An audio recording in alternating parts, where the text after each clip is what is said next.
Neste exato momento, o fim dos Shahed já chegou. A Ucrânia está erguendo seu próprio domo de ferro. O céu ucraniano está sendo fechado para sempre. Um shot para o Kremlin. O novo escudo ucraniano transforma drones e mísseis russos em sucata em segundos. Kiev diz um não bem alto ao terrorismo de Putin. O mundo está fazendo fio, é? Drones ucranianos estão se tornando a maior tendência na segurança global. Até os reis do petróleo querem comprá-los. Os drones ucranianos estão se tornando a nova mina de ouro. O boom tecnológico ucraniano está ganhando força. E isso é apenas o começo. O front explodiu. As forças armadas pressionam o inimigo no sul da Ucrânia. Defensores ucranianos estão destruindo a defesa russa por completo. As posições inimigas estão ruindo. O exército ucraniano frustra os planos da ofensiva de verão russa. As forças armadas recuperam sua terra metro a metro. Uma bomba geopolítica. A Ucrânia prepara operações além da linha de frente. As coisas estão esquentando para o Kremlin. Bielorrússia, Transnistria estão sob o olhar atento de Kiev. O grande jogo começou. A Ucrânia está mudando o equilíbrio de poder. Regiões vizinhas estão saindo da sombra de Moscou. Escândalo na Europa. Orbán lança um novo ataque contra Kiev antes das eleições. Mas a verdade está com a Ucrânia e Kiev deu uma resposta inesperada a Orbán, pondo um fim nisso. Pânico na retaguarda russa. As armas ucranianas não conhecem limite. A retaguarda russa não é mais segura. As forças armadas atacam onde o inimigo não esperava. Os desenvolvimentos ucranianos mudam o rumo da guerra. Tudo isso a seguir na sedição do ponto crítico. Que reviravolta! O fim dos Shahed russos e da agressão por mísseis. A Ucrânia prepara seu próprio escudo poderoso contra o terror aéreo. Kiev cria um sistema de defesa único, um domo de ferro nacional. Um sistema mais flexível e em vários níveis. Vários elementos-chave: detecção, rastreamento e destruição de drones e mísseis inimigos. Essa combinação é uma verdadeira armadilha para o terror russo. Todos os detalhes agora mesmo. É o fim para os Shaheds inimigos. A Ucrânia lança uma nova arma contra drones kamikaze. Os drones interceptadores ucranianos tornaram-se um verdadeiro sucesso mundial. Mais países do Golfo Pérsico estão interessados no sistema ucraniano de combate a drones. Relatos dizem que a Arábia Saudita negocia com a Ucrânia um grande acordo de armamentos. E este está longe de ser o primeiro país interessado. A Ucrânia enviou drones e especialistas da Jordânia para proteger bases militares americanas. Hoje, ninguém no mundo tem mais experiência em combater drones iranianos do que Kiev. O drone interceptador ucraniano Sting é um dos meios mais eficazes para bater Shaheds. Sua taxa de acertos bem-sucedidos é de quase 90%. Mas agora o número de Shaheds russos destruídos será muito maior. Uma empresa ucraniana iniciou a produção em série dos interceptadores Air Baby. E a sua tarefa é justamente alcançar e destruir o grande inimigo. A essência dos princípios físicos de todos os drones interceptadores é praticamente a mesma. A estação de radar guia o operador até o drone.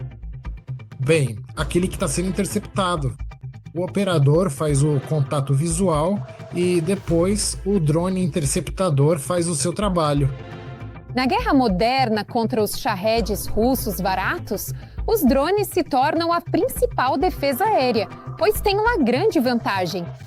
Os americanos só conseguem produzir 600 unidades de mísseis Patriot por enquanto.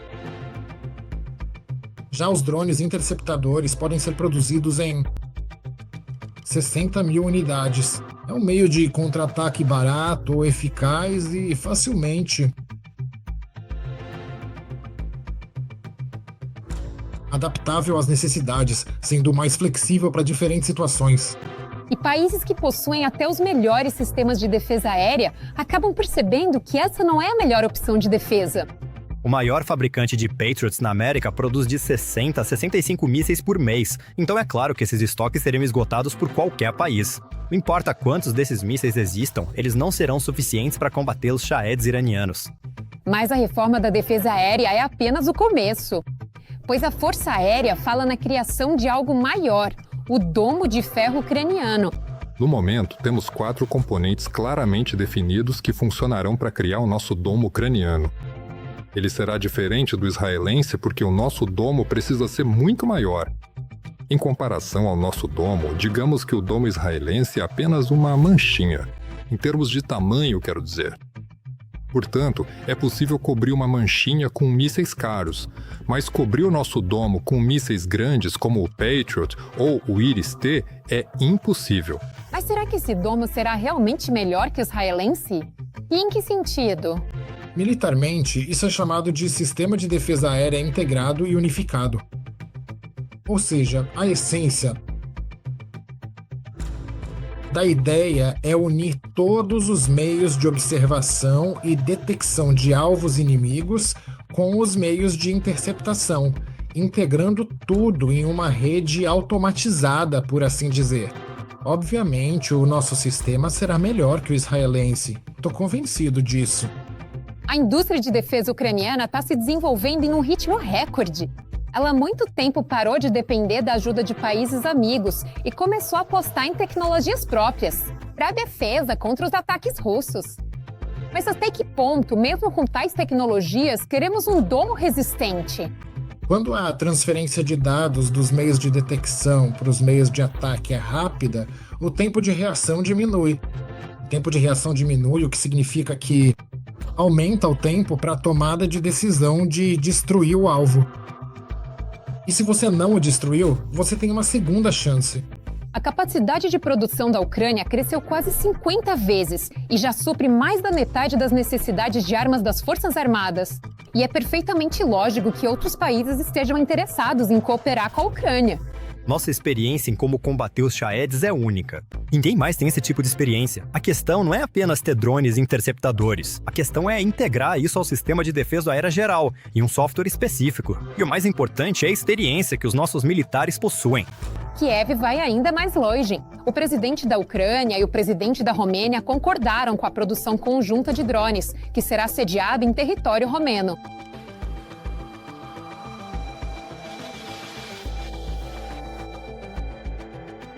A Ucrânia está criando uma nova defesa para o céu.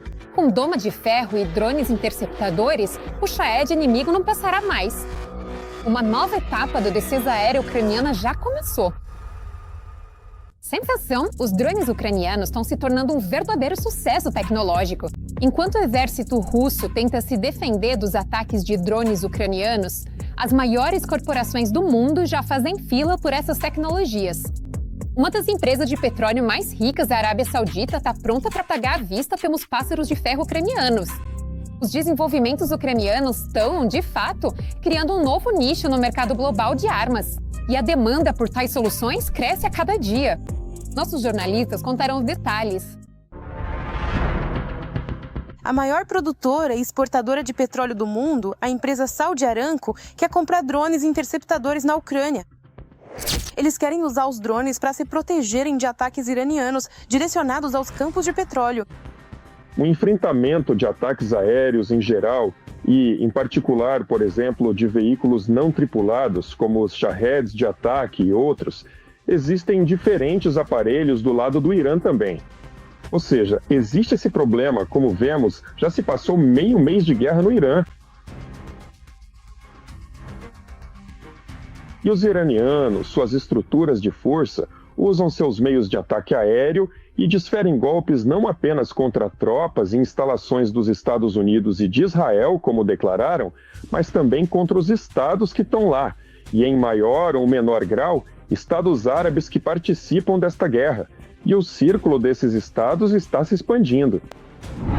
De acordo com fontes do The Wall Street Journal familiarizadas com a situação, a gigante do petróleo, Saudi Aramco, está em negociações com pelo menos 2 empresas ucranianas sobre a compra de drones interceptadores. Já que é o 5º ano de guerra na Ucrânia, e as forças de defesa da Ucrânia adquiriram certa experiência. No sistema, formaram um sistema de defesa aérea e antimísseis, incluindo os chamados. Uma defesa aérea de pequeno porte está sendo formada e desenvolvida agora. Isso significa que os meios e as forças, ou seja, as pessoas, os militares, que combatem os meios de ataque aéreo do inimigo em altitudes, digamos de 10 metros a 3 quilômetros. A empresa busca superar seus próprios concorrentes entre os governos de países da região, incluindo o Catar. Por isso, a Aramco está negociando com as empresas ucranianas Skyfall e Wild Hornets, que produzem drones interceptadores que colidem com outros drones ou explodem perto deles. Se pegarmos especificamente a Arábia Saudita, tanto o Estado quanto a empresa estão envolvidos nisso. Uma empresa potente, poderosa. Ou seja, eles têm seus próprios meios e, sem esperar que essas questões sejam resolvidas diretamente pelo Estado, eles agem. E o nosso lado está interessado. No geral, o Estado deles permite que eles façam isso. Bem, para nós isso é vantajoso, pois pela ajuda com forças e meios, forças militares e meios, onde, bem, por exemplo, todos estão especialmente interessados em drones caçadores, que são produzidos aqui e adotados em serviço, e mostraram sua devida eficácia. Por isso, eles trabalham inclusive com essas estruturas privadas. Esta não é a primeira vez que surgem informações sobre negociações com a Aramco. Anteriormente, a publicação francesa Intelligence Online também relatou o mesmo. Como o nosso presidente já declarou, existem 11 países que estão interessados e, além disso, no geral, entre eles estão os Estados Unidos da América, a Grã-Bretanha e outros estados europeus que precisam. Mas é especialmente relevante agora para os estados árabes no Oriente Médio, aqueles que, de uma forma ou de outra, estão envolvidos na guerra no Irã. O CEO da Saudi Aramco, Amin Nasser, também alertou sobre consequências catastróficas para a economia global se a guerra entre os Estados Unidos e o Irã se prolongar. O fronte está em chamas novamente. As forças armadas da Ucrânia estão despedaçando a defesa da Rússia. O sul da Ucrânia é um ponto crítico, onde as tropas ucranianas expulsam o inimigo metro a metro. As posições russas estão desmoronando. O comando, em pânico, está enviando reservas. Mas nem isso salva. As forças armadas da Ucrânia avançam com confiança. Sensacional! Dnipropetrovsk está livre dos ocupantes. As forças armadas da Ucrânia destroem os sonhos do Kremlin de ofensiva primavera-verão. Veja detalhes explosivos agora. As forças ucranianas de sistemas não tripulados estão operando ativamente na direção de Zaporizhzhia. Aqui, o exército ocupante é forçado a recuar. Por isso, para estabilizar a situação, envia muitas forças adicionais. Defesa aérea de primavera. Pelas forças de sistemas não tripulados, 19 elementos de defesa aérea já foram destruídos entre 1º e 12 de março. As aves do SSS destruíram mais 2 sistemas de defesa aérea, lançador S-300V. E o sistema Thor, na noite de 12 de março de 2026, além de alvos militares, um ponto de implantação temporário, depósitos, base de reparos e oficina de drones em 4 locais nos territórios ocupados de Zaporizhzhia. Segundo o presidente da Ucrânia, Volodymyr Zelensky, no último mês e meio no sul da Ucrânia, as forças de defesa libertaram de 400 a 435 quilômetros quadrados. As forças ucranianas recuperaram cerca de 10% do que Kiev cedeu a Moscou no ano de 2025. O Instituto Americano para o Estudo da Guerra afirma: os maiores sucessos das Forças Armadas foram em Dnipropetrovsk, onde a presença russa caiu para 3 localidades, e em Zaporizhzhia, onde 9 cidades foram retomadas desde janeiro. Esses contra-ataques podem arruinar o plano da campanha ofensiva da Rússia na primavera e no verão de 2026. A tarefa da Rússia é manter as posições na linha de frente, garantir a segurança da retaguarda contra ataques ucranianos e avançar até o alcance da artilharia da cidade de Zaporizhzhia. Analistas e blogueiros militares russos, inclusive ligados ao corpo de oficiais do exército, dizem eles mesmos que a ofensiva lá estagnou e as tropas russas foram paradas e até mesmo em alguns setores foram forçadas a recuar. Isso é, no geral, sério. Pensando nas perspectivas, este é um sucesso significativo das Forças Armadas da Ucrânia. Atualmente, a direção de Zaporizhzhia é provavelmente o ponto mais crítico no mapa das operações militares. As ações bem-sucedidas do exército ucraniano frustraram o plano do ocupante de criar uma base para uma nova ofensiva contra Zaporizhzhia. Zaporizhzhia é uma cidade industrial poderosa. É óbvio que o impacto na cidade terá consequências graves para a indústria do nosso país e para a resiliência das Forças Armadas. Portanto, o inimigo está planejando cuidadosamente ações estratégicas para bloquear a indústria na região de Zaporíjia e assim causar transtornos e dificuldades ao nosso país. Ou seja, eles querem chegar ao ponto em que possam usar artilharia de maneira livre, sem restrições, quando acharem conveniente, o que representa um risco sério para todos nós. O inimigo tem vantagem em termos de contingente. Em certas áreas, há 4 ocupantes para cada soldado das Forças Armadas. Os pilotos russos de drones chegam bem perto. Eles estão ampliando o alcance do reconhecimento e o fato de perderem 10 pilotos por dia. Para eles, isso não será um problema. O importante é atingir o objetivo tático, aproximar-se de Zaporíjia.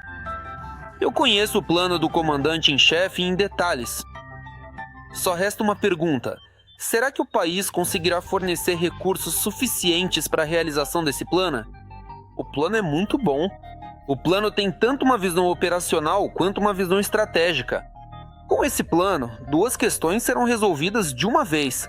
Uma na direção de Zaporíjia e a outra na região de Dnipropetrovsk. E, como a experiência mostra, o comandante em chefe sabe como planejar operações complexas. Ou seja, nós o realizamos mesmo com a superioridade numérica por parte do inimigo. Uma demonstração de que o nosso exército é mais eficiente.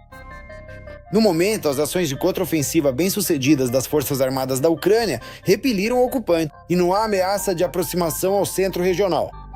Mas a campanha de primavera e verão está apenas começando e ela será muito difícil. Bomba geopolítica. A Ucrânia pode iniciar operações até mesmo fora da linha de frente. Ou já começou. Kiev faz um alerta contundente. A luta pela segurança do país não se limita à linha de combate. E agora, Bielorrússia e Transnistria estão sob um olhar atento. O equilíbrio de poder está mudando diante de nossos olhos. O grande jogo geopolítico está atingindo um novo patamar. Os países estão rompendo as correntes seculares do Kremlin. Quais cenários podem estar em jogo? Yunda, todos os detalhes em nossa reportagem. A Ucrânia tenta ajudar seus vizinhos, que estão sob a influência da Rússia. Surgem cada vez mais rumores de que tropas ucranianas podem ajudar a Moldávia na desocupação da Transnistria. Eles mantêm o agrupamento deles lá. Tá tudo bem para eles lá. Isso pode ser uma ameaça maior para nós. E podemos resolver essa questão se nos dedicarmos a isso. Resolver radicalmente. Mas será que precisamos fazer isso? Aí já começam essas questões geopolíticas. Um enclave cuja tarefa é tanto a desestabilização da própria República da Moldávia quanto a da Ucrânia. Já está claro que, se a Rússia não conseguir uma vitória decisiva na guerra de exaustão contra a Ucrânia, os dias da Transnistria estarão contados. A República autoproclamada deixará de existir e se tornará uma região comum da Moldávia. E as forças russas, que estão em solo estrangeiro, serão expulsas da Moldávia, assim como foram expulsas de outros países onde tentaram fincar suas raízes sangrentas. Embora Putin fale publicamente da Moldávia com desprezo, os russos tentam o tempo todo interferir na política e nas eleições do país para empossar seus candidatos e obter acesso total à Transnistria temporariamente ocupada. A Moldávia é um dos países mais pobres da Europa. Até bem pouco tempo, era o país mais pobre da Europa. Agora, a Ucrânia ocupa esse lugar de honra. Para nós, não tem grande valor a presença desse país na comunidade dos estados independentes. Eles precisam que aqui na Moldávia haja uma demanda política por um governo que possa negociar. Outro país em cujas eleições os russos já estão interferindo é a Hungria. Estrategistas políticos russos tentam promover a reeleição do atual premier Orbán e baseiam a campanha e a política do país no ódio à Ucrânia. Não queremos que os ucranianos nos arrastem para a guerra deles. Não queremos que os húngaros morram pela Ucrânia. Não queremos que os nossos agricultores vão à falência. Não queremos que a Europa se torne um ninho mafioso deles. Nós não queremos que o dinheiro dos húngaros seja enviado para a Ucrânia. Na Ucrânia, há uma política anti-húngara muito explícita. E os ucranianos esperam que Bruxelas e seus aliados húngaros pressionem a Hungria o suficiente para que ela tome uma posição que atenda aos interesses da Ucrânia. A Hungria fornece de 30% a 40% das importações de eletricidade da Ucrânia. E nesse setor, o governo húngaro pode criar dificuldades para a Ucrânia. É melhor os ucranianos se lembrarem disso quando estiverem em suas mesas de planejamento decidindo se bombardeiam o oleoduto Druzhba ou não. Portanto, que eles mantenham isso em mente. O presidente Zelensky já ameaçou Orbán para que ele pare com sua sabotagem, pois ela está custando vidas ucranianas.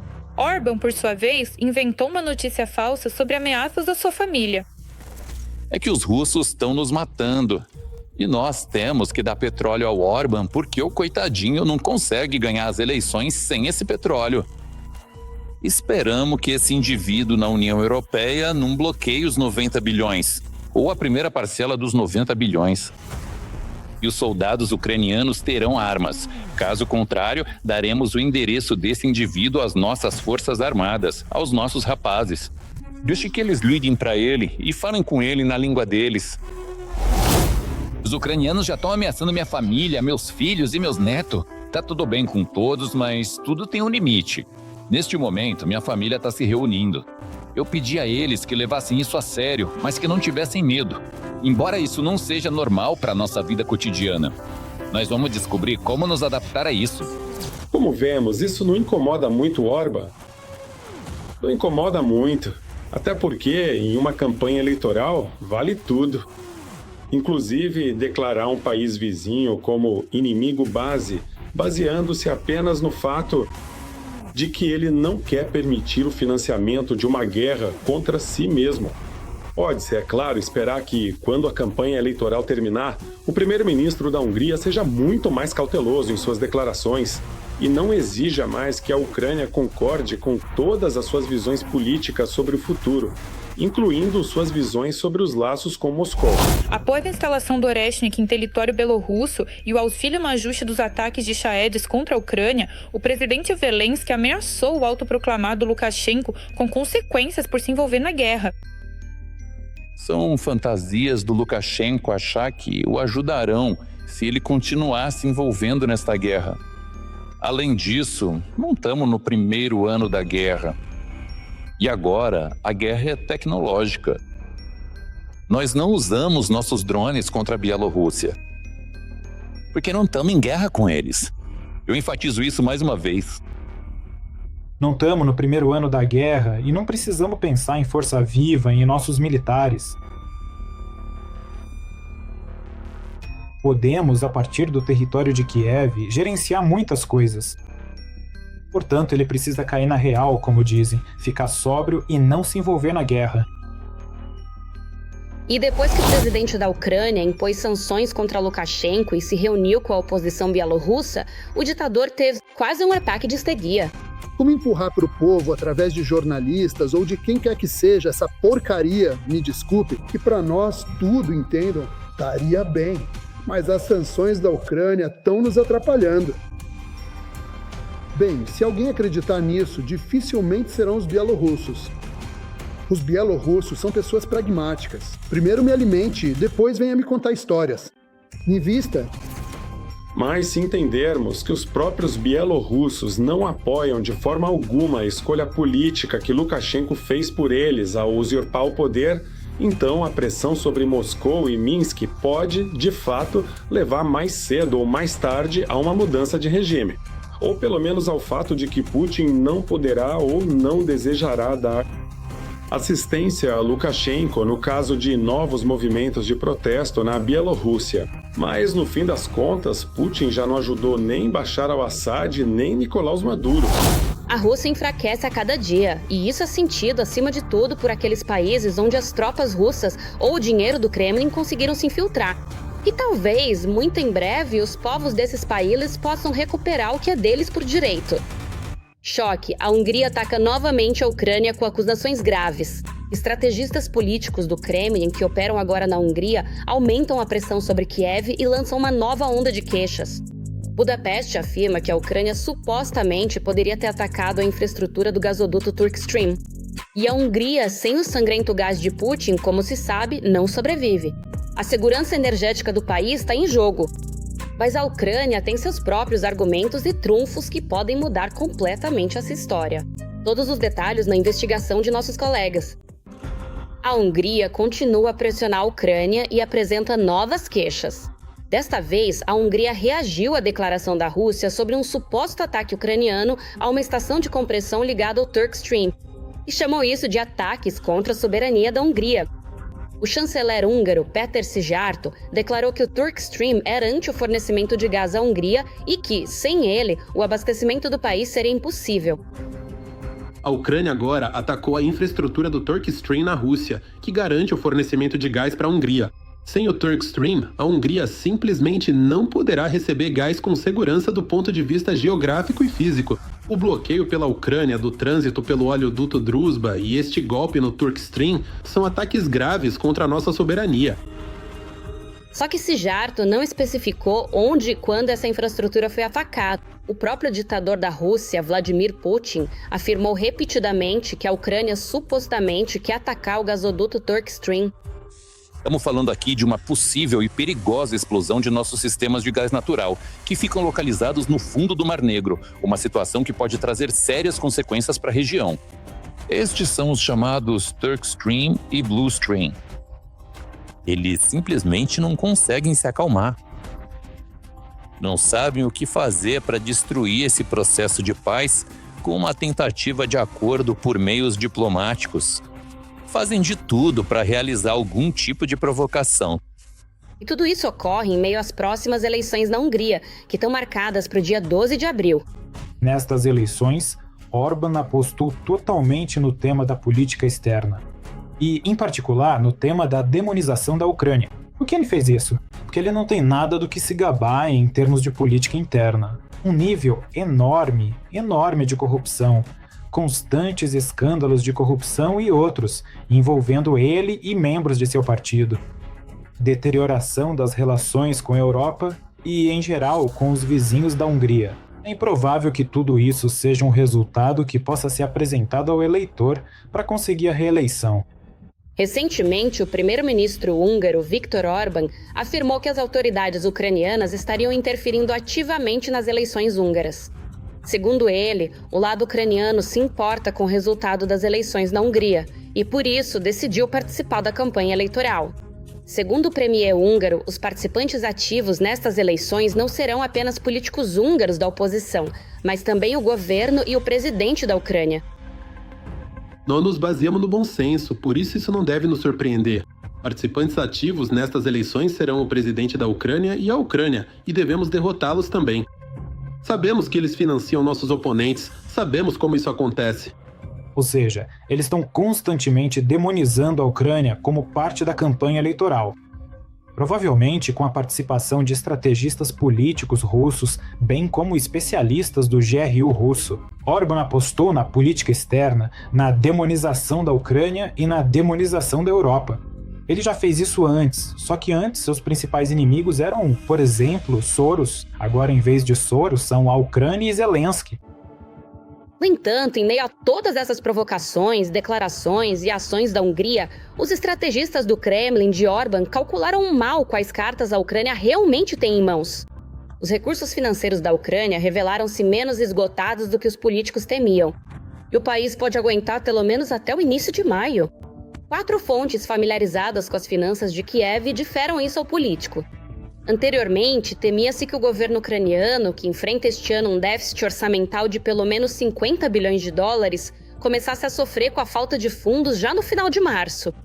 No entanto, a situação mudou depois que o Fundo Monetário Internacional aprovou um empréstimo de 8,1 bilhões de dólares para a Ucrânia no mês passado. Dessa quantia, 1 bilhão e 500 milhões de dólares foram pagos imediatamente.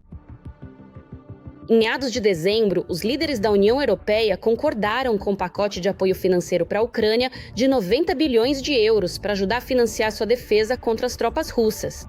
No entanto, recentemente a Hungria bloqueou essa iniciativa, acusando a Ucrânia de atrasar deliberadamente o reparo do oleoduto danificado, o Druzhba, por razões políticas, para influenciar as eleições que podem tirar do poder o atual primeiro-ministro Viktor Orbán.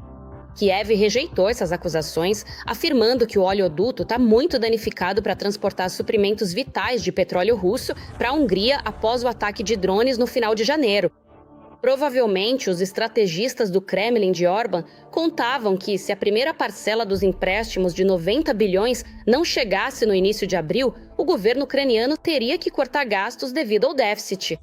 Tal situação significaria que Kiev estaria interessada em encontrar formas de desbloquear o oleoduto para desbloquear o empréstimo. Isso significaria uma tentativa de negociar com Orbán, que assim venceria a guerra política declarada por ele mesmo. Na verdade, o próprio primeiro-ministro húngaro contava que Kiev ficaria sem recursos justamente antes das eleições da Hungria. Agora, se o reparo do Druzhba não ocorrer até 12 de abril, na prática, Orbán fez. Isso pode ser um fator negativo para o primeiro-ministro húngaro em relação aos índices de aprovação, já que o eleitor não terá a vitória prometida sobre a Ucrânia. Até hoje, o partido de oposição húngaro TISA mantém a liderança antes das eleições. Finalmente surgiu um líder da oposição na Hungria, um líder das forças de oposição, Péter Magyar. Orbán tentou de todas as formas demonizá-lo. Até agora, não está funcionando muito bem. Como escreve a Reuters, há um mês das eleições na Hungria, o TISA de Péter Magyar lidera sobre o Fidesz do primeiro-ministro Viktor Orbán por 14 pontos percentuais entre os eleitores decididos. Em janeiro, a diferença era de 16 pontos. O TISA obteve o apoio de 53% dos eleitores decididos. O índice não mudou desde janeiro, enquanto o Fidesz foi apoiado por 39%. De uma forma ou de outra, haverá muitas perguntas para ele no futuro.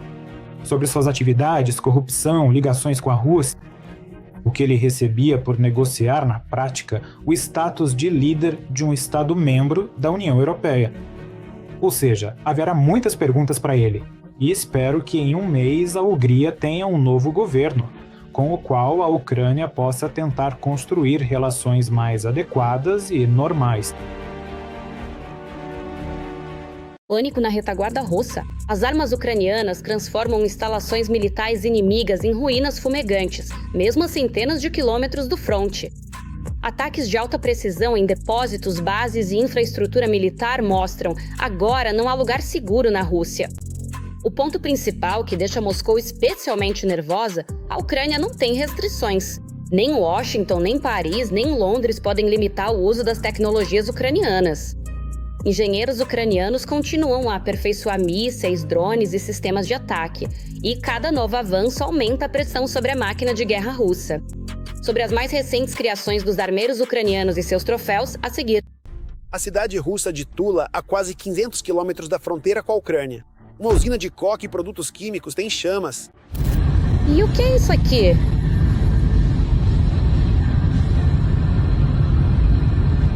Moradores discutem em chat se foi um ataque de drones ucranianos ou uma falha técnica. Mas a usina metalúrgica fornece metal e ferro-ligas para as fábricas de defesa da Federação Russa. E este já é um ataque confirmado das Forças Armadas da Ucrânia a um depósito de petróleo em Krasnodar. Enfim, é assim que tá lá. Olha lá, o petróleo queimando. Após o ataque, o incêndio começou em 3 locais diferentes do depósito. O centro petrolífero de Tikhoretsk é um dos maiores pontos de transbordo de petróleo no sul da Rússia. Anteriormente, a Gazprom informou que, nos dias 10 e 11 de março, foram atacadas as estações de compressão Uskaya, Beregovaya e Kazakia, que garantem o fornecimento pelos gasodutos Turkstream e Bluestream. O transporte de gás para a Turquia, por um ou por ambos os gasodutos, será interrompido. E isso, no geral, já é um golpe sério nas receitas do gás russo, que já estão diminuindo. Um dia antes, as Forças Armadas da Ucrânia realizaram, talvez, o ataque mais massivo dos últimos tempos. Com mísseis Storm Shadow, atingiram a fábrica Kremni-El em Briansk.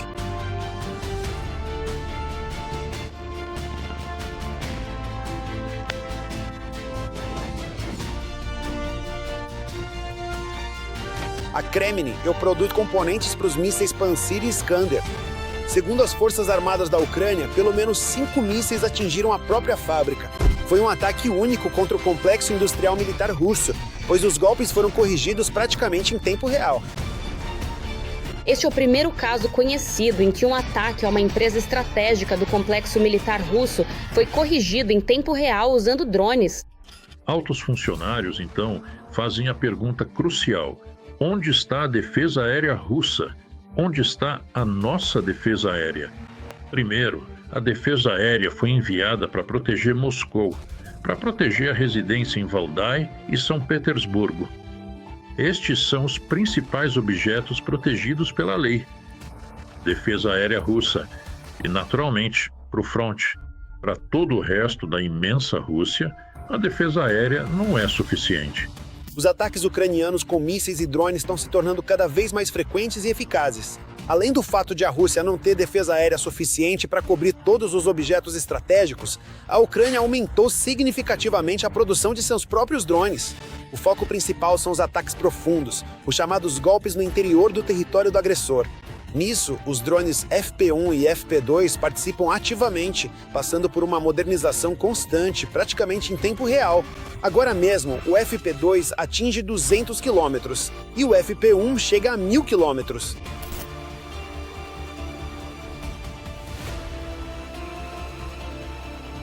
Faremos com que o FP1 consiga carregar por 1.000 km. Mudamos o tanque para a asa e agora ele leva 105 kg por 1.000 km. E agora estamos codificando e vamos instalar o tanque na asa. Esse tanque na asa vai permitir aumentar a potência no FP2 e terá uma reserva de até 158 kg de munição.